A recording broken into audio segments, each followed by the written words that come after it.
नमस्कार, vision IAS के news today के इस अंक में आप सभी का स्वागत है। इस अंक में हम आपके लिए लेकर आए हैं यूपीएससी परीक्षा की दृष्टि से महत्वपूर्ण कुछ अहम खबरें। इस अंक के साथ मैं हूं दिव्या सिंह। आइए सबसे पहले बात करते हैं इस अंक की खास खबरों के बारे में। वर्ष 1950 के बाद छठी बार लानीना की स्थिति तीसरे वर्ष भी बनी हुई है। रूस ने प्रोजेक्ट 75 इंडिया यानी P75I पनडुब्बी परियोजना से स्वयं को अलग कर लिया है। प्रधानमंत्री की आर्थिक सलाहकार परिषद ने भारत एट 100 के लिए प्रतिस्पर्धात्मकता रोड मैप जारी किया। वाणिज्य और उद्योग मंत्रालय ने open network for digital commerce की प्रगति की समीक्षा की। वन हब वन स्टैंडर्ड को प्रोत्साहन देने और सुविधाजनक बनाने के लिए अंतर मंत्रालयी समझौता ज्ञापन पर हस्ताक्षर किए गए और इलेक्ट्रॉनिकी एवं सूचना प्रौद्योगिकी मंत्रालय ने एनोनिमाइजेशन ऑफ डेटा पर प्रारूप दिशा निर्देश जारी किए। और आइए अब खबरों पर विस्तार से चर्चा करते हैं। वर्ष 1950 के बाद छठी बार लानीना की स्थिति तीसरे वर्ष भी बनी हुई है। भारत मौसम विज्ञान विभाग के आंकड़ों के मुताबिक सितंबर 2020 से भूमध्य रेखीय प्रशांत महासागर में लानीना की स्थिति बनी हुई है और इस तरह की स्थिति तीसरे वर्ष भी जारी है। दरअसल लानीना मौसम से जुड़ी परिघटना है जो प्रशांत महासागर में उत्पन्न होती है और इसे लिटिल गर्ल के रूप में जाना जाता है। ये परिघटना तब होती है जब पूर्वी भूमध्य रेखीय प्रशांत महासागर में समुद्री सतह का तापमान सामान्य से ठंडा हो जाता है और इसकी वजह से ईईपी यानी कि भूमध्य रेखीय प्रशांत महासागर यानी कि दक्षिण अमेरिका के उष्णकटिबंधीय पश्चिमी तट पर एक मजबूत उच्च दबाव का क्षेत्र बनता है। ये अल्नीनो के विपरीत स्थिति है। अल्नीनो को लिटिल बॉय या क्राइस्ट चाइल्ड के रूप में भी जाना जाता है। पूर्वी भूमध्य रेखीय प्रशांत महासागर में असामान्य रूप से समुद्र सतह का गर्म तापमान इसकी विशेषता है। बेसिकली जो अल्नीनो है वो मॉनसून को कमजोर बनाता है और लानीनो मॉनसून को मजबूत करता है। लानीनो और अल्नीनो के साथ एक अल्नीनो दक्षिणी दोलन यानी एंसो भी आता है। ये ठंडे और गर्म का चरण है और इसकी वजह से पूर्वी और मध्य प्रशांत सागर के जल का तापमान बदलता रहता है। आमतौर पर अल्नीनो और लानीनो प्रत्येक 4 वर्षों में घटित होते हैं। लानीनो की तुलना में अल्नीनो की आवृत्ति ज्यादा है। लानीनो के लेकिन काफी सकारात्मक प्रभाव हैं, जैसे कि लानीनो के प्रभाव से भारत में अधिक मानसूनी वर्षा होती है। अटलांटिक महासागर और बंगाल की खाड़ी में लगातार तथा तीव्र हरिकेन और चक्रवात आते हैं। पेरू और इक्वाडोर में सूखे का कारण बनता है और ऑस्ट्रेलिया में भारी बाढ़ आती है। पश्चिमी प्रशांत हिंद महासागर और सोमालियाई तट से दूर के क्षेत्रों में उच्च तापमान देखा जाता है। रूस ने प्रोजेक्ट 75 इंडिया पनडुब्बी परियोजना से स्वयं को अलग कर लिया है। रूस का कहना है कि प्रोजेक्ट 75I के तहत 6 आधुनिक पनडुब्बियों के निर्माण के लिए अनुरोध प्रस्ताव में निर्धारित शर्तों को पूरा करना मुश्किल है। इससे पहले स्वीडन, जर्मनी और फ्रांस भी इस परियोजना से अलग हो चुके हैं, लेकिन इस प्रोजेक्ट से जुड़ी कुछ चिंताएं भी हैं, जैसे कि इस परियोजना के लिए भारतीय नौसेना द्वारा निर्धारित आवश्यकताएं हैं। प्रौद्योगिकी का हस्तांतरण, स्टील्थ प्रौद्योगिकी, शक्तिशाली मिसाइलों से लैस अत्याधुनिक पनडुब्बियां आदि। आपको बता दें कि फिलहाल दुनिया में ऐसी पनडुब्बी का कोई प्रोटोटाइप उपलब्ध नहीं है। इन पनडुब्बियों का निर्माण भारत में ही किया जाएगा और परियोजना समय पर पूरी नहीं होने की स्थिति में मूल उपकरण निर्माताओं को उच्च अर्थदंड का भुगतान करना होगा। प्रोजेक्ट 75I की बात करें तो वर्ष 1999 में सुरक्षा मामलों पर मंत्रिमंडलीय समिति ने भारतीय नौसेना के लिए पनडुब्बी के स्वदेश में निर्माण को मंजूरी दी थी। इन्हें वर्ष 2030 तक नौसेना में शामिल किया जाना था। प्रोजेक्ट 75I को 2 चरणों में डिवाइड किया गया है। पहला है P75 और दूसरा है P75I। पहले चरण यानी P75 पर वर्ष 2005 में हस्ताक्षर किए गए थे। इसके तहत भारत और फ्रांस ने 6 स्कॉर्पिन श्रेणी यानी डीजल इलेक्ट्रिक की पनडुब्बियों के निर्माण के लिए समझौते पर हस्ताक्षर किए थे। इसके अलावा प्रोजेक्ट 75I चरण में 6 पारंपरिक पनडुब्बियों के निर्माण की योजना बनाई गई है। ये पनडुब्बियां बेहतर सेंसर और हथियारों तथा एयर इंडिपेंडेंट प्रोपल्शन सिस्टम से लैस होंगी। ये भारत में पनडुब्बियों के स्वदेशी डिजाइन और निर्माण क्षमता को बढ़ावा देगा। साथ ही नवीनतम पनडुब्बी डिजाइन और प्रौद्योगिकियां भी भारत में आएंगी। और आइए बात करते हैं एयर इंडिपेंडेंट प्रोपल्शन सिस्टम के बारे में। इस तकनीक की वजह से एक पारंपरिक पनडुब्बी भी सामान्य डीजल इलेक्ट्रिक पनडुब्बियों की तुलना में अधिक समय तक जल के भीतर रह सकती है। आपको बता दें कि इस तरह की पनडुब्बियों को एक हफ्ते में सिर्फ एक बार ऑक्सीजन लेने की आवश्यकता पड़ती है। दक्षिण कोरिया और जर्मनी के पास ये तकनीक है और ये कारगर भी है।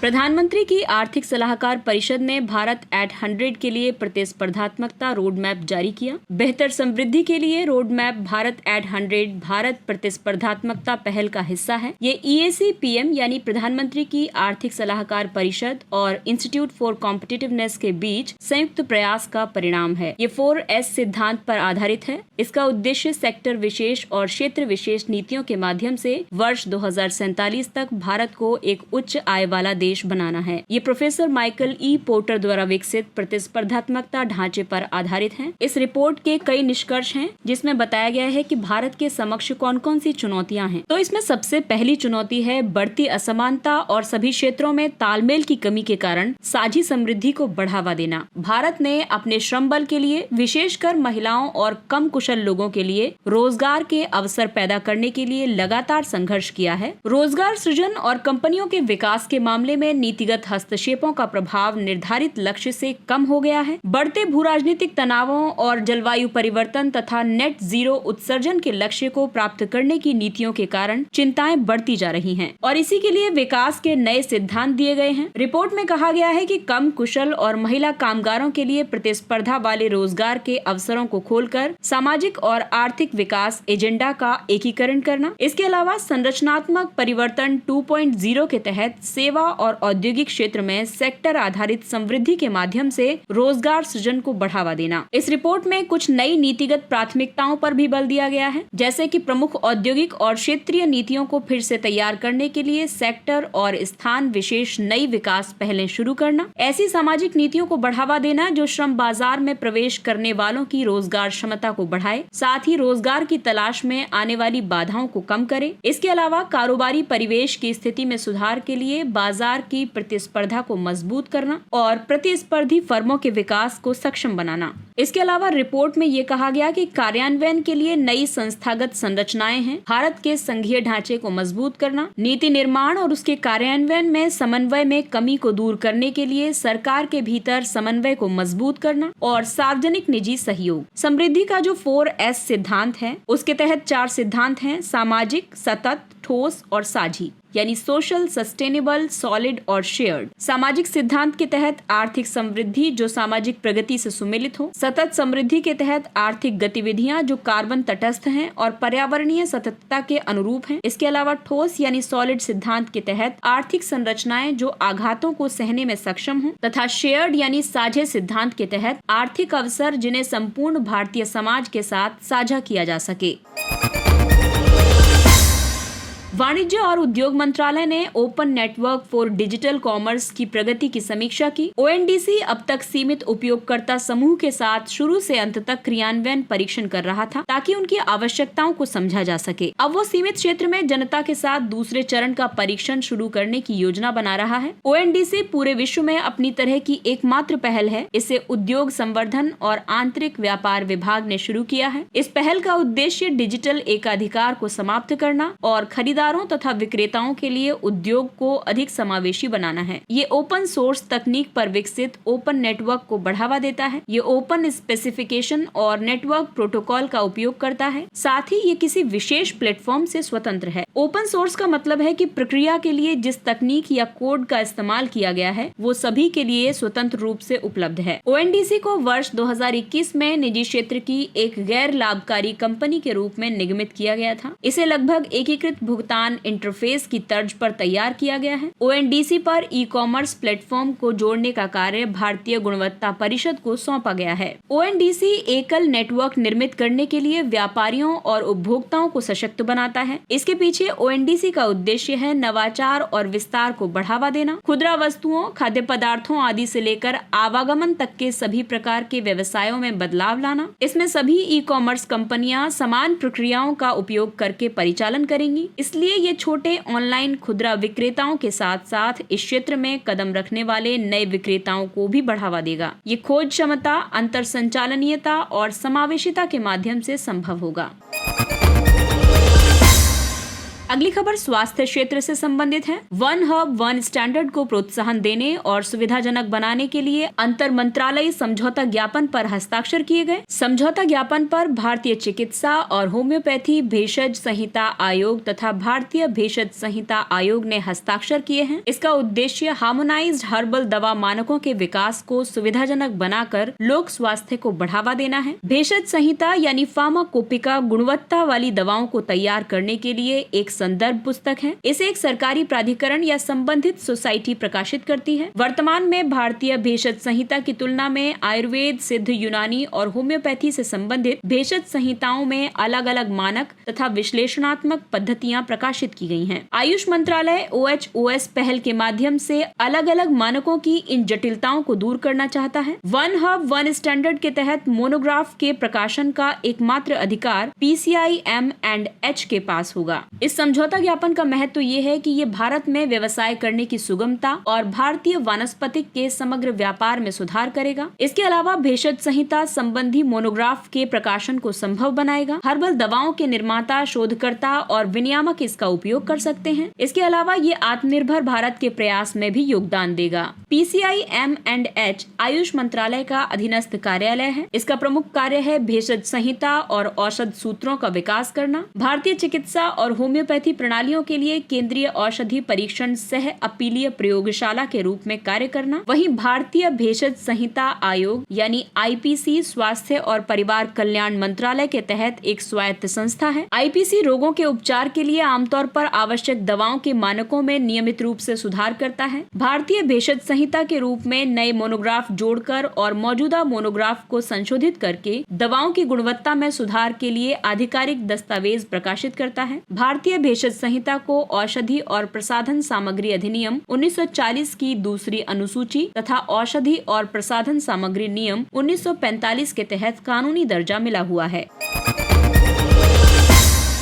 इलेक्ट्रॉनिकी और सूचना प्रौद्योगिकी मंत्रालय ने एनोनिमाइजेशन ऑफ डेटा पर प्रारूप दिशा निर्देश जारी किए हैं। माइटी ने जनता से सुझावों के लिए AOD यानी एनोनिमाइजेशन ऑफ डेटा दिशा निर्देश और मोबाइल सुरक्षा दिशा निर्देश पर प्रारूप जारी किए हैं। इन्हें ई-गवर्नेंस मानकों और दिशा निर्देशों के माध्यम से जारी किया गया है। ये दिशा निर्देश मानकीकरण परीक्षण गुणवत्ता प्रमाणन निदेशालय और centre for development advance computing यानी CDEC पुणे ने तैयार किए हैं। डेटा एनोनिमाइजेशन एक प्रसंस्करण तकनीक है। ये प्रत्यक्ष और अप्रत्यक्ष रूप से व्यक्तिगत पहचान बताने वाली विशेषताओं को समाप्त करती है या इनमें संशोधन करती है। इससे पहचान प्रकट होने की संभावनाओं को समाप्त या कम किया जा सकता है। डेटा जो एनोनिमाइजेशन की प्रक्रिया से गुजर चुका है उसे एनोनिमाइज्ड डेटा कहा जाता है। एनोनिमाइजेशन ऑफ डेटा दिशा निर्देश के उद्देश्य हैं अन्य संस्थाओं के साथ डेटा को संसाधित, प्रकाशित, संग्रहित या साझा करते समय मामलों के आधार पर डेटा एनोनिमाइजेशन के माध्यम से निजता की सुरक्षा को बढ़ाना। इसके अलावा कई सेवाओं के एकीकरण के साथ एनोनिमाइजेशन के सिद्धांतों के कार्यान्वयन से निजता संज्ञान प्रणालियों को डिजाइन करने में मदद मिलेगी। साथ ही मानक संचालन प्रक्रियाएं प्रदान करना। इससे अलग अलग संगठनों और सरकारी विभागों को डेटा एनोनिमाइजेशन अवधारणा को लागू करने में सक्षम बनाया जा सकेगा। मोबाइल सुरक्षा दिशा निर्देशों को गोपनीयता, प्रामाणिकता, सत्यापन, जवाबदेही आदि जैसे मोबाइल सुरक्षा लक्ष्यों को प्राप्त करने के लिए प्रस्तावित किया गया है।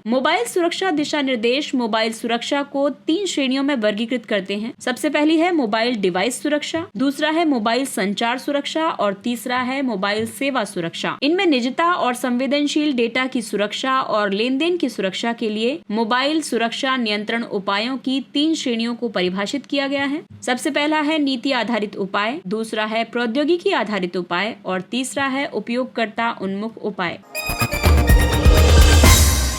और आइए अब बात करते हैं अन्य महत्वपूर्ण सुर्खियों की। Enhanced access and service excellence यानी ईज नेक्स्ट। हाल ही में वित्त मंत्रालय ने ईज नेक्स्ट सुधारों के तहत सार्वजनिक क्षेत्र के बैंकों के प्रदर्शन की समीक्षा की। Enhanced access and service excellence EASE सार्वजनिक क्षेत्र के बैंकों के लिए एक साझा सुधार एजेंडा है। इसका उद्देश्य स्वच्छ और स्मार्ट बैंकिंग को संस्थागत बनाना है। ईज 1.0 को वर्ष 2018 में आरंभ किया गया था। वर्तमान में ईज 5.0 लागू है। ईज 5.0 डिजिटल ग्राहक अनुभव और एकीकृत तथा समावेशी बैंकिंग पर केंद्रित है। इसमें लघु व्यवसाय और कृषि का समर्थन करने पर बल दिया गया है। ईज सुधारों की देखरेख भारतीय बैंक संघ करता है। अगला टॉपिक है अपराधों में फोरेंसिक जांच अनिवार्य। दिल्ली पुलिस देश का पहला ऐसा पुलिस बल बन गया है जिसने अपराधों में फोरेंसिक साक्ष्य एकत्र करना अनिवार्य कर दिया है, लेकिन यह अनिवार्यता केवल 6 वर्षों से अधिक की सजा वाले अपराधों पर ही लागू होगी। फोरेंसिक साक्ष्य कानूनी कार्रवाई के अंतर्गत विज्ञान का अनुप्रयोग है। अदालती कार्रवाइयों के तहत प्रमुख डेटा का विश्लेषण संभावित अभियुक्तों की दोष सिद्धि या फिर बेगुनाही को साबित करने में मदद करता है। इसके तहत प्रत्येक जिले को एक फोरेंसिक मोबाइल वैन आवंटित की जाएगी। ये घटना स्थल पर वैज्ञानिक और फोरेंसिक सहायता प्रदान करेगी। ये वैन एक स्वतंत्र इकाई होगी जो न्यायालय के प्रति उत्तरदायी होगी।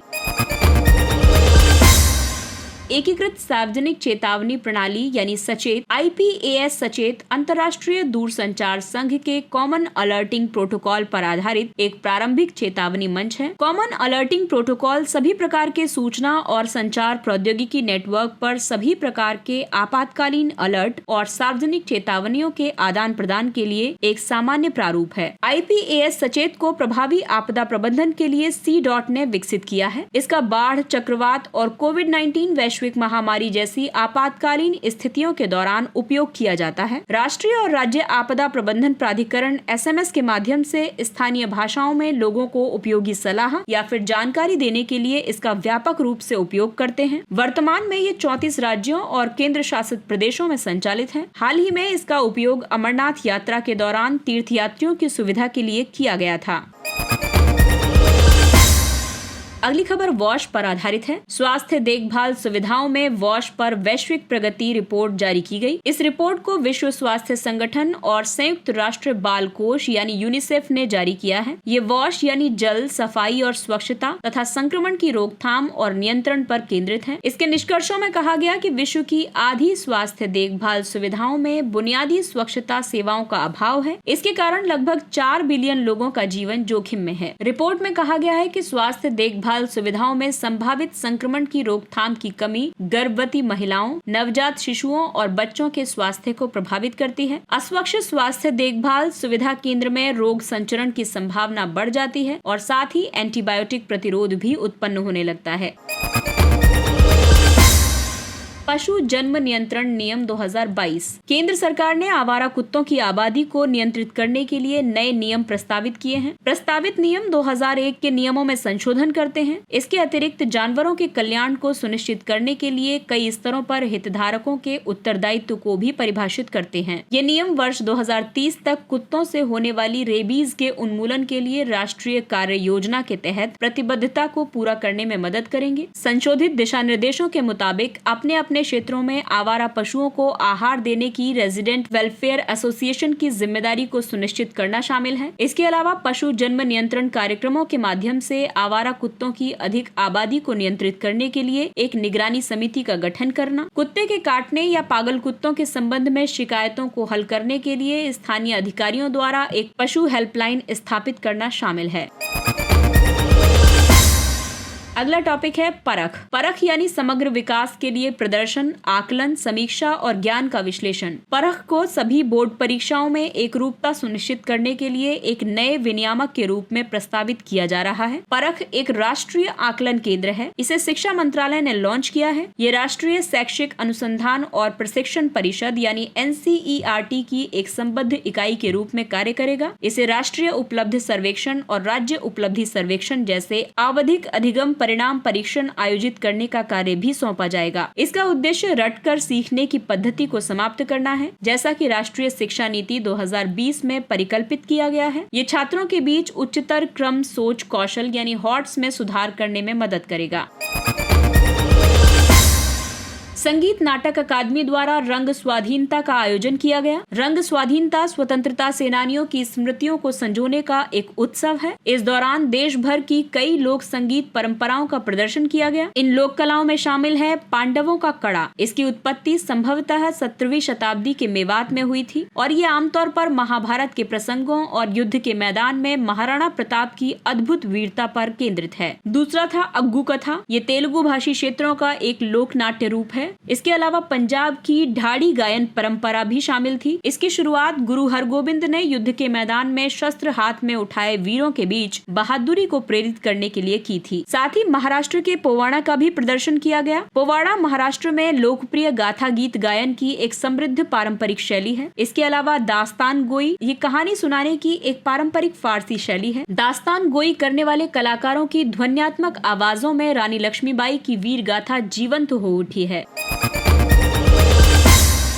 और आइए अब चर्चा करते हैं सुर्खियों में रहे स्थलों के बारे में। सोलोमन द्वीप, यहाँ की राजधानी है होनियारा। सोलोमन द्वीप समूह ने बंदरगाह यात्राओं की मंजूरी के लिए एक नई प्रक्रिया को अपनाने तक अपने जल क्षेत्र में विदेशी नौसेना के जहाजों के प्रवेश को निलंबित कर दिया है। सोलोमन द्वीप दक्षिण पश्चिमी प्रशांत महासागर में स्थित एक द्वीप समूह देश है। ये पापुआ न्यू गिनी के पूर्व में और वानुआतु तथा न्यू कैलेडोनिया के उत्तर में स्थित है। ये लगभग 1000 द्वीपों से मिलकर बना है। इसमें ज्वालामुखी द्वीप और प्रवाल द्वीप शामिल हैं। सोलोमन द्वीप का उच्चतम बिंदु है माउंट पोपोमेंसेउ और इसकी प्रमुख नदियां हैं वाइकोटो जो कि सबसे लंबी नदी है। इसके अलावा लुंगा, तेनारू और मटानिको और यहाँ की प्रमुख झील है टेगानो झील। ये द्वीपीय प्रशांत में सबसे बड़ी झील है। इसके साथ ही ये अंक समाप्त होता है। अगले अंक में फिर मुलाकात होगी कुछ अन्य महत्वपूर्ण खबरों के साथ। तब तक अपना ख्याल रखिए, सुरक्षित दूरी बनाए रखिए, मास्क पहनिए, हाथ और चेहरा साफ रखिए क्योंकि कोरोना अभी पूरी तरह से समाप्त नहीं हुआ है। इसलिए अपनों का और अपना विशेष ध्यान रखें।